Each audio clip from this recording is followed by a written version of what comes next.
ಪ್ರೀತಿಯ ವಿದ್ಯಾರ್ಥಿಗಳೇ, ಇಂದಿನ ತರಗತಿಯಲ್ಲಿ ನಾವು ಕೌಟಿಲ್ಯ ಅವರ ಸಪ್ತಾಂಗ ಸಿದ್ಧಾಂತದ ಬಗ್ಗೆ ತಿಳಿದುಕೊಳ್ಳೋಣ. ಕೌಟಿಲ್ಯ ಅವರು ರಾಜ್ಯದ ಜೈವಿಕ ಸಿದ್ಧಾಂತವನ್ನು ಇಲ್ಲಿ ತಿಳಿಸಿಕೊಡ್ತಾರೆ. ಯಾವ ರೀತಿ ಮನುಷ್ಯನಿಗೆ ತನ್ನ ದೈನಂದಿನ ಚಟುವಟಿಕೆಗಳನ್ನು ಮಾಡೋದಕ್ಕೆ ಅಂಗಗಳ ಅವಶ್ಯಕತೆ ಇದೆಯೋ, ಹಾಗೆಯೇ ಒಂದು ಸಮೃದ್ಧ ರಾಜ್ಯ ನಿರ್ಮಾಣ ಆಗಬೇಕಾದ್ರೆ ಆ ರಾಜ್ಯಕ್ಕೆ 7 ಅಂಗಗಳ ಅವಶ್ಯಕತೆ ಇರ್ತದ ಅಂಥೇಳಿ ಕೌಟಿಲ್ಯ ಅವರು ತಿಳಿಸ್ತಾರೆ. ಈ 7 ಅಂಗಗಳನ್ನು ಅಥವಾ ರಾಜ್ಯದ ಅಂಗಗಳನ್ನು ಅವರು ಪ್ರಕೃತಿಗಳು ಅಂಥೇಳಿ ಅವರ ಅರ್ಥಶಾಸ್ತ್ರದಲ್ಲಿ ಅವರು ಕರೆದಾರ. ಹಾಗಾಗಿ ಈ ಒಂದು ಸಮೃದ್ಧ ರಾಜ್ಯ ಅಥವಾ ಅಭಿವೃದ್ಧಿ ಹೊಂದಿರತಕ್ಕಂಥ ರಾಜ್ಯ ಅಂತಂದರೆ ಅಲ್ಲಿ 7 ಅಂಗಗಳು ಇರಬೇಕು. ಆ 7 ಅಂಗಗಳು ತನ್ನದೇ ಆಗಿರ್ತಕ್ಕಂಥ ಕೆಲಸಗಳನ್ನು ಹೊಂದಿರ್ತಾವ. ಆ ಎಲ್ಲ ಅಂಗಗಳು ತನ್ನ ಭಾಗದ ಕೆಲಸವನ್ನು ನಿರ್ವಹಿಸಿದಾಗ ಮಾತ್ರ ಒಂದು ರಾಜ್ಯ ಸಮೃದ್ಧವಾಗಲಿಕ್ಕೆ ಸಾಧ್ಯ ಆಗ್ತದ. ಯಾವುದೇ ಒಂದು ಅಂಗದಲ್ಲಿ ವ್ಯತ್ಯಾಸ ಕಂಡು ಬಂದರೂ ಸಹ ಅದರ ಒಂದು ದುಷ್ಪರಿಣಾಮ ಬೇರೆ ಅಂಗದ ಮೇಲೆ ಆಗಿ ಆ ರಾಜ್ಯ ಸಮೃದ್ಧ ಆಗಲಿಕ್ಕೆ ಸಾಧ್ಯ ಇಲ್ಲ, ಅಥವಾ ಆ ರಾಜ್ಯ ಪರಿಪೂರ್ಣ ಆಗೋದಕ್ಕೆ ಸಾಧ್ಯ ಇಲ್ಲ. ಹಾಗಾಗಿ ಯಾವುದೇ ಒಂದು ರಾಜ್ಯ ಪರಿಪೂರ್ಣ ಆಗಬೇಕು ಅಂತಂದರೆ ಆ ರಾಜ್ಯದಲ್ಲಿ ಈ 7 ಅಂಗಗಳು ಒಳ್ಳೆಯ ರೀತಿಯಾಗಿ ಅಥವಾ ತನ್ನ ಕಾರ್ಯಗಳನ್ನು ನಿರ್ವಹಿಸ್ತಾ ಇರಬೇಕು ಅಂಥೇಳಿ ಕೌಟಿಲ್ಯ ಅವರು ತಿಳಿಸ್ತಾರೆ. ಈಗ ಆ 7 ಅಂಗಗಳನ್ನು ಒಂದೊಂದಾಗಿ ನೋಡೋಣ. ಮೊದಲನೇದಾಗಿ ರಾಜ ಅಥವಾ ಸ್ವಾಮಿ ಅಥವಾ ಒಡೆಯ ಅಂಥೇಳಿ ಕೌಟಿಲ್ಯ ಅವರು ಕರೆದಾರ. ನಾನು ಹಿಂದಿನ ತರಗತಿಯಲ್ಲಿ ಈ ರಾಜನ ಬಗ್ಗೆ ಪೂರ್ತಿಯಾಗಿ ನಾನು ವಿವರಣೆಯನ್ನು ನೀಡಿದ್ದೇನೆ. ಹಾಗಾಗಿ ನಾನು ಈಗ ಈ ಅಂಗದ ಬಗ್ಗೆ ನಾನು ವಿಶೇಷವಾಗಿ ಏನೂ ಹೇಳೋದಿಲ್ಲ. ಎರಡನೇದಾಗಿ ಅಮಾತ್ಯ ಅಥವಾ ಮಂತ್ರಿ. ಇಂದಿನ ನಾವು ಮಂತ್ರಿಮಂಡಲ ಅಂತೇನು ಕರಿತೀವಿ, ಅದೇ ರೀತಿ ಆ ಅಮಾತ್ಯ ಸಂಪತ್ತು ಅಂಥೇಳಿ ಕೌಟಿಲ್ಯ ಅವರು ಕರೆದಾರ. ಇಲ್ಲಿ ಅಮಾತ್ಯರು ಅಂತಂದರೆ ಬರೀ ಮಂತ್ರಿಗಳಷ್ಟೇ ಆಗೋದಿಲ್ಲ. ರಾಜನಿಗೆ ರಾಜ್ಯಾಡಳಿತದಲ್ಲಿ ಸಹಾಯ ಮಾಡ್ತಕ್ಕಂಥ ಎಲ್ಲ ಅಧಿಕಾರಿಗಳು ಇಲ್ಲಿ ಅಮಾತ್ಯರೇ ಆಗ್ತಾರ. ಈ ಅಮಾತ್ಯರು ರಾಜನಿಗೆ ಗೂಢಚರ್ಯರು ಹೇಗೆ ಕಣ್ಣು ಮತ್ತು ಕಿವಿ ಆಗಿರ್ತಾರೋ, ಈ ಅಮಾತ್ಯರು ರಾಜನಿಗೆ ಕೈ ಮತ್ತು ಕಾಲುಗಳಿದ್ದಾಗೆ ರಾಜ್ಯಾಡಳಿತದಲ್ಲಿ ಸಹಾಯವನ್ನು ಮಾಡ್ತಾರೆ. ರಾಜ ಈ ಸಪ್ತಾಂಗಗಳಲ್ಲಿ ಪ್ರಥಮ ಅಂಗ ಆಗಿರ್ತಾನ, ಪ್ರಮುಖ ಅಂಗ ಆಗಿರ್ತಾನ. ಆದರೆ ಅವನು ಒಬ್ಬನೇ ರಾಜ್ಯಾಡಳಿತವನ್ನು ನೋಡ್ಕೊಳ್ಳೋದಕ್ಕೆ ಸಾಧ್ಯ ಇಲ್ಲ. ಹಾಗಾಗಿ ರಥಕ್ಕೆ ಯಾವ ರೀತಿ 2 ಚಕ್ರಗಳು ಇರ್ತಾವೋ ಅದೇ ರೀತಿ ರಾಜ ಮತ್ತು ಅಮಾತ್ಯರು ರಾಜ್ಯದ 2 ಚಕ್ರಗಳಂತೆ ಇಲ್ಲಿ ಕೆಲಸವನ್ನು ನಿರ್ವಹಿಸ್ತಾರೆ. ಅಥವಾ ಒಂದು ನಾಣ್ಯದ 2 ಮುಖಗಳ ಹಾಗೆ ಇವರು ಸಹಾಯವನ್ನು ಒಬ್ರಿಗೊಬ್ರು ಮಾಡ್ತಾ ಇರ್ತಾರೆ. ಆಮೇಲೆ ಈ ಅಮಾತ್ಯರ ಕೆಲಸ, ಈ ಇನ್ನಿತರೆ ಅಧಿಕಾರಿಗಳ ಒಂದು ಯಾರು ಮತ್ತು ಅವರ ಕೆಲಸ ಏನು ಅನ್ನೋದನ್ನು ಸಹ ನಾನು ಹಿಂದಿನ ತರಗತಿಯಲ್ಲಿ ನಿಮಗೆ ತಿಳಿಸಿದ್ದೇನೆ. ಹಾಗಾಗಿ ಸಂಕ್ಷಿಪ್ತವಾಗಿ ಹೇಳೋದಾದರೆ ಈ ಅಮಾತ್ಯರು ರಾಜನಿಗೆ ವಿಶೇಷವಾಗಿರ್ತಕ್ಕಂಥ ಅಥವಾ ಮಹತ್ವದ ತೀರ್ಮಾನವನ್ನು ತೆಗೆದುಕೊಳ್ಳುವಾಗ ಸಹಾಯವನ್ನು ಮಾಡ್ತಾರೆ.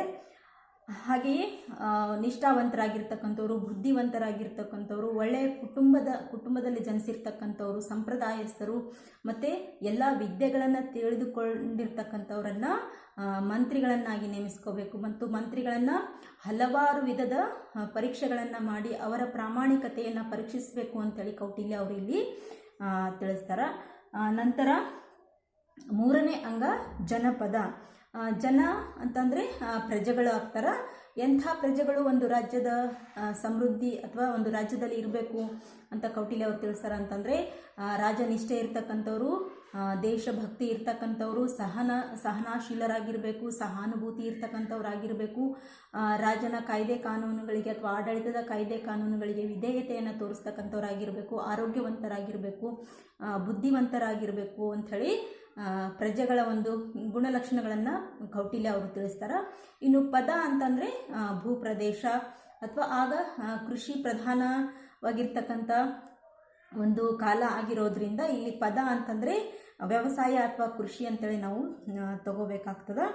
ಇಲ್ಲಿ ಕೃಷಿಗೆ ಸಂಬಂಧಪಟ್ಟಿರ್ತಕ್ಕಂಥ ಎಲ್ಲ ವ್ಯವಹಾರವನ್ನು ರಾಜ ನೋಡ್ಕೋಬೇಕು. ಅಂದರೆ ನೀರಿನ ವ್ಯವಸ್ಥೆ ಆಗಿರ್ಬೋದು, ಬೀಜದ ವ್ಯವಸ್ಥೆ ಆಗಿರ್ಬೋದು, ಅಥವಾ ಮಳೆ ಬೆಳೆ ಬರೋದಾಗಿರ್ಬೋದು, ಅಥವಾ ಬೆಳೆಗೆ ಒಂದು ಬೆಲೆಯನ್ನು ನಿರ್ಧಾರ ಮಾಡೋದಾಗಿರ್ಬೋದು, ಇಂಥ ಎಲ್ಲ ವ್ಯವಹಾರಗಳನ್ನು ರಾಜ ನೋಡ್ಕೋಬೇಕು ಅಂಥೇಳಿ ತಿಳಿಸ್ತಾರೆ.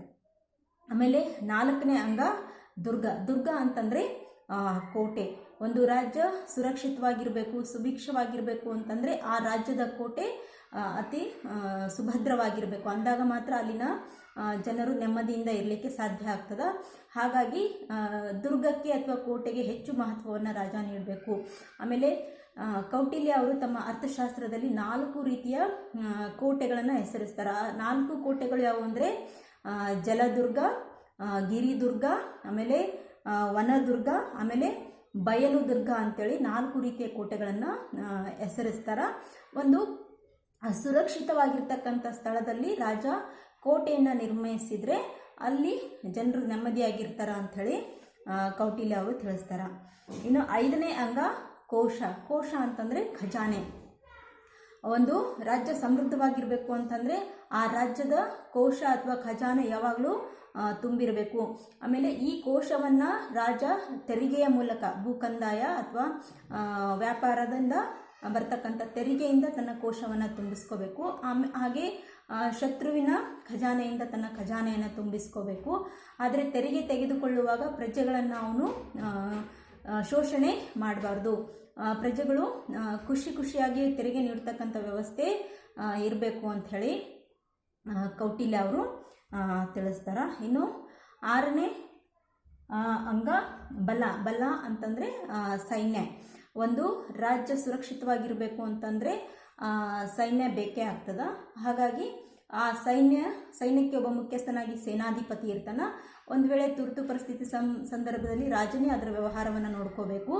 ಆಮೇಲೆ ಈ ಸೈನ್ಯ ಏನಿರ್ತದ ಇದು ಯಾವಾಗಲೂ ಸುಸಜ್ಜಿತವಾಗಿರ್ತಕ್ಕಂಥ ಎಲ್ಲ ಶಸ್ತ್ರಾಸ್ತ್ರಗಳನ್ನು ಹೊಂದಿರತಕ್ಕಂಥ ಸೈನ್ಯ ಆಗಿರಬೇಕು. ಆಮೇಲೆ ರಾಜನಿಗೆ ಅಥವಾ ರಾಜ್ಯಕ್ಕೆ ಯಾವುದೇ ಒಂದು ತುರ್ತು ಪರಿಸ್ಥಿತಿ ಬಂದಾಗ ಅದು ಯಾವಾಗಲೂ ಯುದ್ಧ ಮಾಡೋದಕ್ಕೆ ಸದಾ ಸಿದ್ಧ ಆಗಿರಬೇಕು. ಆಮೇಲೆ ಸೈನಿಕರಂಥವ್ರಾಗಿರಬೇಕು ಅಂದರೆ ನಿಷ್ಠಾವಂತರಾಗಿರಬೇಕು, ಧೈರ್ಯ ಇರ್ತಕ್ಕಂಥವ್ರು, ಸಹನೆ ಇರ್ತಕ್ಕಂಥವ್ರು. ಆಮೇಲೆ ಈ ಸೈನಿಕ ವಿದ್ಯೆಯನ್ನು ಚೆನ್ನಾಗಿ ತಿಳಿದುಕೊಂಡಿರ್ತಕ್ಕಂಥವ್ರು ಸೈನಿಕರಾಗಬೇಕು. ಆಮೇಲೆ ವೈಶ್ಯ ಮತ್ತು ಶೂದ್ರ ವರ್ಣದವರು ಸೈನಿಕರಾಗಬಹುದು, ಆದರೆ ಕ್ಷತ್ರಿಯ ವರ್ಣದವರು ಸೈನಿಕರಾದರೆ ಬಹಳ ಉತ್ತಮ ಅಂಥೇಳಿ ಕೌಟಿಲ್ಯ ಅವರು ತಿಳಿಸ್ತಾರೆ. ಆಮೇಲೆ ರಾಜ ಈ ಸೈನಿಕರ ಕುಟುಂಬವನ್ನು ಚೆನ್ನಾಗಿ ನೋಡ್ಕೋಬೇಕು ಅಂಥೇಳಿ ಕೌಟಿಲ್ಯ ಅವರು ತಿಳಿಸ್ತಾರೆ. ಇನ್ನು 7ನೇ ಅಂಗ ಮಿತ್ರ ಅಥವಾ ಸ್ನೇಹಿತ. ಯಾವ ರೀತಿ ಸಮಾಜದಲ್ಲಿ ನಾವು ನೆರೆಹೊರೆಯವರ ಜೊತೆ ಸ್ನೇಹದಿಂದ ಇರ್ತೀವೋ ಅದೇ ರೀತಿ ಒಂದು ರಾಜ್ಯ ಅಂತಾರಾಷ್ಟ್ರೀಯ ಮಟ್ಟದಲ್ಲಿ ಸ್ನೇಹಮಯವಾಗಿ ಇರಬೇಕು ಅಥವಾ ಅಂತಾರಾಷ್ಟ್ರೀಯ ಮಟ್ಟದಲ್ಲಿ ನೆಮ್ಮದಿಯಿಂದ ಇರಬೇಕು ಅಂತಂದರೆ ತನ್ನ ನೆರೆಹೊರೆಯ ರಾಷ್ಟ್ರಗಳ ಜೊತೆ ಸ್ನೇಹವನ್ನು ಬೆಳೆಸಬೇಕು, ಮಿತ್ರತ್ವವನ್ನು ಬೆಳೆಸಬೇಕು ಅಂಥೇಳಿ ಕೌಟಿಲ್ಯ ಅವರು ತಿಳಿಸ್ತಾರೆ.